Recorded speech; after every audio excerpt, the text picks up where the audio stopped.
ਗੁਰੂ ਪਿਆਰਿਓ, ਵਾਹਿਗੁਰੂ ਜੀ ਕਾ ਖਾਲਸਾ, ਵਾਹਿਗੁਰੂ ਜੀ ਕੀ ਫਤਿਹ। ਪਿਛਲੇ 13 ਦਿਨਾਂ ਤੋਂ ਦਾਸ ਸਾਹਿਬ ਜੀ ਦੇ ਨਾਲ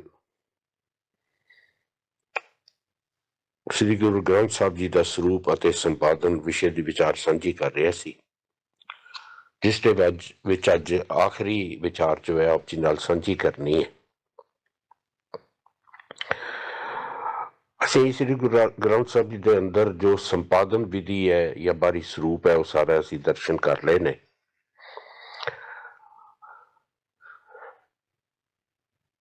ਜਦੋਂ ਗੁਰੂ ਗ੍ਰੰਥ ਸਾਹਿਬ ਜੀ ਦਾ ਸਰੂਪ ਤਿਆਰ ਹੋਇਆ, ਇਸ ਨੂੰ ਪਹਿਲਾਂ ਪੋਥੀ ਸਾਹਿਬ ਕਿਹਾ ਜਾਂਦਾ ਸੀ, ਔਰ ਗੁਰਬਾਣੀ ਦੇ ਵਿੱਚ ਵੀ ਆਉਂਦਾ ਪੋਥੀ ਪਰਮੇਸ਼ਰ ਕਾ ਥਾਨ। ਸਤਕਾਰ ਗੁਰਬਾਣੀ ਦਾ, ਗੁਰੂ ਵਾਲਾ ਸਤਕਾਰ, ਜਦੋਂ ਤੋਂ ਪੋਥੀ ਸਾਹਿਬ ਤਿਆਰ ਹੋਈ ਉਹ ਸਤਕਾਰ ਦਿੱਤਾ ਗਿਆ। ਬਲਕਿ ਗੁਰਬਾਣੀ ਨੂੰ ਪਹਿਲੇ ਦਿਨ ਤੋਂ ਸਤਿਗੁਰੂ ਨੇ ਕਹਿਤਾ, ਬਾਣੀ ਗੁਰੂ, ਗੁਰੂ ਹੈ ਬਾਣੀ, ਵਿੱਚ ਬਾਣੀ ਅੰਮ੍ਰਿਤ ਸਾਰੇ।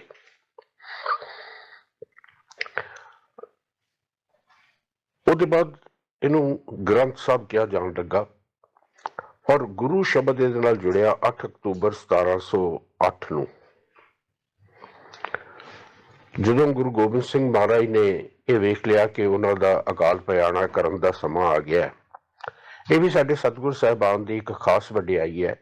ਸਾਰੇ ਗੁਰੂ ਸਾਹਿਬਾਨ ਨੂੰ ਇਹ ਪਤਾ ਸੀ ਕਿ ਉਹਨਾਂ ਦਾ ਸਮਾਂ ਜਿਹੜਾ ਕਦੋਂ ਨੀਅਤ ਹੈ ਨੇੜੇ ਆ ਗਿਆ, ਤਾਂ ਹੀ ਉਹਨਾਂ ਨੇ ਆਪਣੇ ਜਿਉਂਦੇ ਜੀ ਕੁਝ ਦਿਨ ਪਹਿਲੇ ਜਾਂ ਕੁਝ ਘੰਟੇ ਪਹਿਲੇ ਵੀ ਇਹ ਕਹਿ ਸਕਦੇ ਹਾਂ, ਗੁਰਗੱਦੀ ਦੀ ਦਾਤ ਜਿਹੜੀ ਹੈ ਉਹ ਆਪ ਹੀ ਆਪਣੇ ਜੀਵਨ ਦੇ ਵਿੱਚ ਬਖਸ਼ ਦਿੱਤੀ। ਗੁਰੂ ਗੋਬਿੰਦ ਸਿੰਘ ਮਹਾਰਾਜ ਨੇ ਵੀ ਜਿਸ ਵੇਲੇ ਮਹਿਸੂਸ ਕਰ ਲਿਆ ਕਿ ਉਹਨਾਂ ਦਾ ਸਮਾਂ ਆ ਗਿਆ, ਨੀਅਤ ਸਮਾਂ ਆ ਗਿਆ, ਉਹਨਾਂ ਨੇ ਹੁਕਮ ਕੀਤਾ ਸਿੱਖਾਂ ਨੂੰ ਕਿ ਗ੍ਰੰਥ ਸਾਹਿਬ ਦਾ ਪ੍ਰਕਾਸ਼ ਕਰੋ। ਗ੍ਰੰਥ ਸਾਹਿਬ ਦਾ ਪ੍ਰਕਾਸ਼ ਕੀਤਾ ਗਿਆ। ਸਤਿਗੁਰੂ ਨੇ ਆਪ ਸਿੱਖਾਂ ਨੂੰ ਉਸ ਵੇਲੇ ਹੁਕਮ ਕੀਤਾ ਵੀ ਅੱਜ ਤੋਂ ਬਾਅਦ ਤੁਹਾਡਾ ਗੁਰੂ ਸਿਰਫ ਤੇ ਸਿਰਫ ਗੁਰੂ ਗ੍ਰੰਥ ਸਾਹਿਬ ਜੀ ਹੈ, ਤੁਸੀਂ ਹੋਰ ਕਿਸੇ ਅੱਗੇ ਸਿਰ ਨਹੀਂ ਨਿਵਾਉਣਾ। ਜੇ ਗੁਰੂ ਨਾਲ ਮਿਲਾਪ ਕਰਨਾ ਹੈ ਤਾਂ ਗੁਰੂ ਦੀ ਬਾਣੀ ਨੂੰ ਸਮਝ ਕੇ ਪੜ੍ਹਨਾ ਹੈ, ਵਿਚਾਰਨਾ ਹੈ, ਦਰਸ਼ਨ ਕਰਨੇ ਨੇ, ਸਤਿਕਾਰ ਕਰਨਾ ਹੈ ਗੁਰੂ ਗ੍ਰੰਥ ਸਾਹਿਬ ਜੀ ਦਾ, ਗੁਰੂ ਵਾਲਾ ਸਤਿਕਾਰ ਕਰਨਾ ਹੈ। ਜੋ ਉਸ ਵੇਲੇ ਸਤਿਗੁਰੂ ਜੀ ਨੇ ਹੁਕਮ ਕੀਤਾ, ਉਹਨੂੰ ਅਸੀਂ ਗਿਆਨੀ ਗਿਆਨ ਸਿੰਘ ਜੀ ਦੇ ਸ਼ਬਦਾਂ ਦੇ ਵਿੱਚ ਰੋਜ਼ ਦੁਹਰਾਉਂਦੇ। ਆਗਿਆ ਭਈ ਅਕਾਲ ਕੀ ਤਵੈ ਚਲਾਇਓ ਪੰਥ, ਸਭ ਸਿੱਖਣ ਕੋ ਹੁਕਮ ਹੈ ਗੁਰੂ ਮਾਨਿਓ ਗ੍ਰੰਥ। ਇੱਕ ਖਾਸ ਗੱਲ ਧਿਆਨ ਦੇਣ ਵਾਲੀ ਹੈ ਕਿ ਉਸ ਵੇਲੇ ਸਿਰਫ ਗੁਰੂ ਗ੍ਰੰਥ ਸਾਹਿਬ ਜੀ ਸਨ, ਉਹਨਾਂ ਦਾ ਪ੍ਰਕਾਸ਼ ਕੀਤਾ ਗਿਆ, ਗ੍ਰੰਥ ਸਾਹਿਬ ਜੀ ਨੂੰ ਗੁਰਗੱਦੀ ਦਿੱਤੀ ਗਈ। ਗੁਰੂ ਪਦਵੀ ਦਾ ਅਧਿਕਾਰ, ਗੁਰੂ ਕਹਾਉਣ ਦਾ ਸਤਿਕਾਰ ਸਿਰਫ ਗੁਰੂ ਗ੍ਰੰਥ ਸਾਹਿਬ ਜੀ ਨੂੰ ਹੈ, ਹੋਰ ਕਿਸੇ ਨੂੰ ਨਹੀਂ। ਨਾ ਉਸ ਵੇਲੇ ਕੋਈ ਹੋਰ ਗ੍ਰੰਥ ਸੀ ਤੇ ਨਾ ਨਾਲ ਕੋਈ ਗ੍ਰੰਥ ਰੱਖਿਆ ਗਿਆ। ਅੱਜ ਇਹ ਬੜਾ ਵੱਡਾ ਭੁਲੇਖਾ ਹੈ ਜਿਹਨੂੰ ਸਿੱਖ ਨੂੰ ਸਮਝਣ ਦੀ ਬਹੁਤ ਜ਼ਰੂਰਤ ਹੈ। ਅਸੀਂ ਜਿਸ ਵੇਲੇ ਕਿਸੇ ਹੋਰ ਬਾਣੀ ਨੂੰ ਗੁਰੂ ਦੀ ਬਾਣੀ ਕਹਿ ਕੇ ਤੇ ਗੁਰੂ ਦਾ ਸਤਿਕਾਰ ਦਿੰਦੇ ਹਾਂ, ਗੁਰੂ ਗ੍ਰੰਥ ਸਾਹਿਬ ਜੀ ਦਾ ਅਪਮਾਨ ਤੇ ਕਰ ਹੀ ਰਹੇ ਹੁੰਦੇ ਹਾਂ, ਗੁਰੂ ਗੋਬਿੰਦ ਸਿੰਘ ਮਹਾਰਾਜ ਦੇ ਹੁਕਮ ਤੋਂ ਵੀ ਬਾਹਰ ਜਾ ਰਹੇ ਹੁੰਦੇ ਹਾਂ। ਜਿਸ ਸਥਾਨ ਤੇ ਗੁਰਗੱਦੀ ਦਾ ਸਤਿਕਾਰ ਦਿੱਤਾ ਗਿਆ, ਗੁਰਗੱਦੀ ਬਖਸ਼ਿਸ਼ ਕੀਤੀ ਗਈ ਗੁਰੂ ਗ੍ਰੰਥ ਸਾਹਿਬ ਜੀ ਨੂੰ, ਨੰਦੇੜ ਦਾ ਸਥਾਨ ਹੈ, ਜਿੱਥੇ ਹੁਣ ਤਖਤ ਹਜ਼ੂਰ ਸਾਹਿਬ ਸੁਸ਼ੋਭਿਤ ਹੈ। ਇੱਥੇ ਇੱਕ ਹੋਰ ਗੱਲ ਸਪਸ਼ਟ ਕਰਦੇ ਆ ਕਿ ਤਖਤ ਲਫ਼ਜ਼ ਜਿਹੜਾ ਹੈ ਇਹ ਬਾਅਦ ਦੇ ਵਿੱਚ ਅਸੀਂ ਜੋੜਿਆ। ਕਿਸੇ ਵੀ ਸਥਾਨ ਨੂੰ ਗੁਰੂ ਪਾਤਸ਼ਾਹ ਨੇ ਆਪਣੇ ਜੀਵਨ ਦੇ ਵਿੱਚ ਤਖਤ ਦਾ ਨਾਂ ਨਹੀਂ ਦਿੱਤਾ, ਅਕਾਲ ਤਖਤ ਨੂੰ ਵੀ ਨਹੀਂ। ਇਹ ਵੀ ਅਸੀਂ ਬਾਅਦ ਦੇ ਵਿੱਚ ਜੋੜਿਆ, ਪਹਿਲਾਂ ਅਕਾਲ ਬੁੰਗਾ ਕਿਹਾ ਜਾਂਦਾ ਸੀ। ਕਿੰਨੇ ਹਾਲਾਤ ਵਿੱਚ ਕਿਵੇਂ ਤਖਤਾਂ ਦੇ ਰੂਪ ਦੇ ਵਿੱਚ ਕੌਮ ਨੇ ਪ੍ਰਵਾਨਗੀ ਦਿੱਤੀ ਹੈ, ਇਹ ਇੱਕ ਬੜਾ ਵੱਡਾ ਵਿਸ਼ਾ ਹੈ, ਉਹਨੂੰ ਇੱਥੇ ਨਹੀਂ ਵਿਚਾਰਿਆ ਜਾ ਸਕਦਾ। ਲੇਕਿਨ ਉਹ ਸਥਾਨ ਜਿੱਥੇ ਗੁਰਗੱਦੀ ਦਿੱਤੀ ਸਤਿਗੁਰੂ ਜੀ ਨੇ, ਉੱਥੇ ਜੋ ਅਸੀਂ ਗੁਰਦੁਆਰਾ ਸਾਹਿਬ ਬਣਾਇਆ, ਹਜ਼ੂਰ ਸਾਹਿਬ, ਤਖਤ ਜਿਹਨੂੰ ਅੱਜ ਅਸੀਂ ਤਖਤ ਹਜ਼ੂਰ ਸਾਹਿਬ ਕਹਿੰਦੇ ਆ, ਉਹਦੀ ਫੋਟੋ ਨਾਲ ਦਿੱਤੀ ਹੈ, ਆਪ ਜੀ ਦੇਖ ਰਹੇ ਹੋਵੋਗੇ।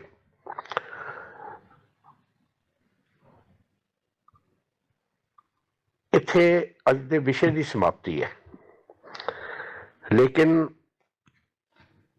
ਦੋ ਤਿੰਨ ਵੀਰਾਂ ਵੱਲੋਂ ਇੱਕ ਸਵਾਲ ਆਏ ਨੇ, ਖਾਸ ਤੌਰ ਤੇ ਜਿਹੜੇ ਸਵਾਲ ਨੇ ਨਾ ਉਹ ਰਾਗਾਂ ਬਾਰੇ ਨੇ ਕਿ ਜੀ ਬਾਕੀ ਸਾਰੀ ਜਾਣਕਾਰੀ ਦਿੱਤੀ ਹੈ, ਰਾਗਾਂ ਬਾਰੇ ਵੀ ਜਾਣਕਾਰੀ ਦਿਓ।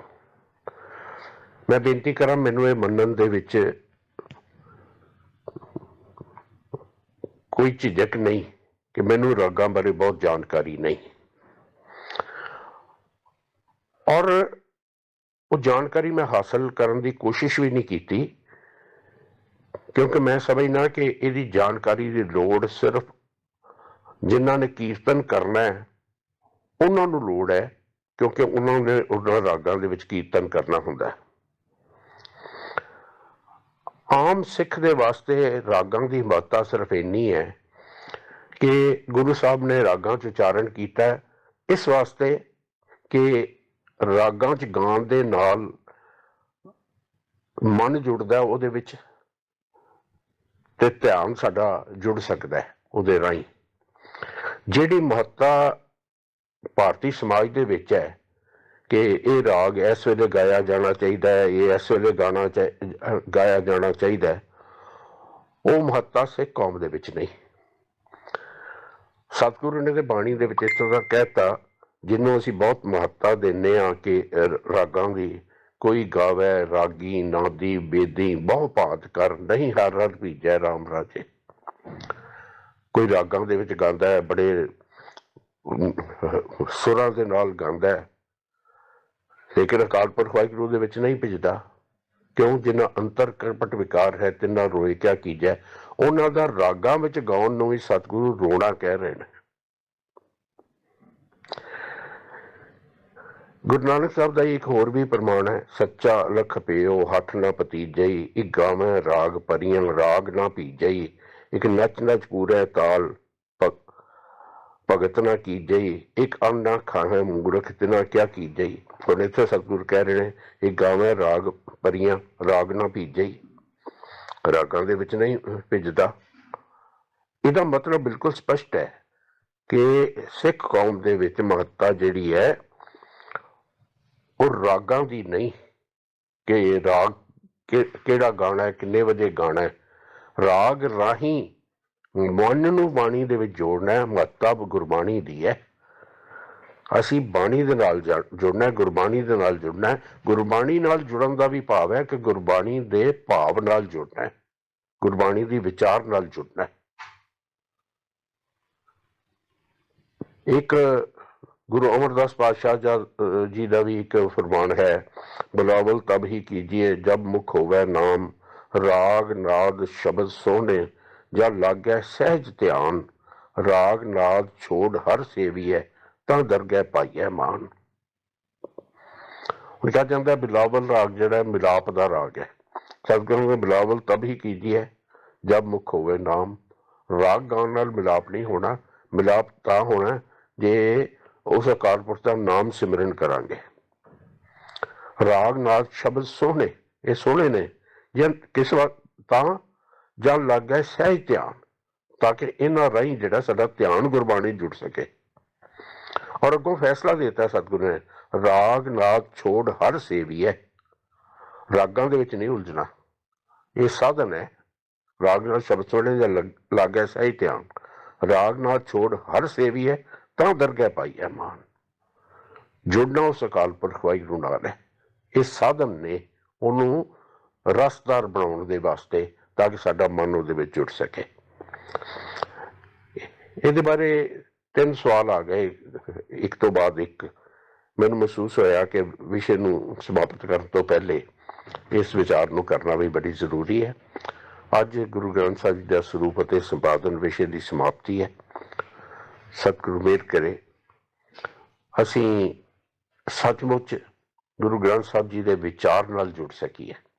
ਇਹ ਬਾਹਰੀ ਸਰੂਪ ਸੀ ਜਿਹਦੇ ਵਿੱਚ ਆਪ ਜੀ ਨੂੰ ਦਰਸ਼ਨ ਕਰਾਏ ਨੇ। ਅੱਗੋਂ ਲੜੀਵਾਰ ਆਪਾਂ ਗੁਰੂ ਗ੍ਰੰਥ ਸਾਹਿਬ ਜੀ ਦੇ ਆਤਮਕ ਦਰਸ਼ਨ ਜਿਹੜੇ ਹੈ ਉਹ ਕਰਾਂਗੇ। ਗੁਰਬਾਣੀ ਦੇ ਦਰਸ਼ਨ ਕਰਾਂਗੇ, ਗੁਰਬਾਣੀ ਰਾਹੀਂ ਦਰਸ਼ਨ ਕਰਾਂਗੇ, ਅਕਾਲ ਪੁਰਖ ਦੇ ਗੁਰੂ ਨਾਲ ਸੰਬੰਧ ਗੁਰਬਾਣੀ ਰਾਹੀਂ ਜੋੜਾਂਗੇ, ਉਹ ਸੱਚਾ ਸੰਬੰਧ ਹੋਏਗਾ, ਉਹ ਸਥਾਈ ਸੰਬੰਧ ਹੋਏਗਾ। ਅੱਜ ਬਸ ਇਤਨੇ ਕੁ ਬਚਨ ਪ੍ਰਵਾਨ ਕਰਨਾ, ਹੋਈਆਂ ਭੁੱਲਾਂ ਵਾਸਤੇ ਖਿਮਾ ਬਖਸ਼ ਦੇਣਾ ਜੀ। ਵਾਹਿਗੁਰੂ ਜੀ ਕਾ ਖਾਲਸਾ, ਵਾਹਿਗੁਰੂ ਜੀ ਕੀ ਫਤਿਹ।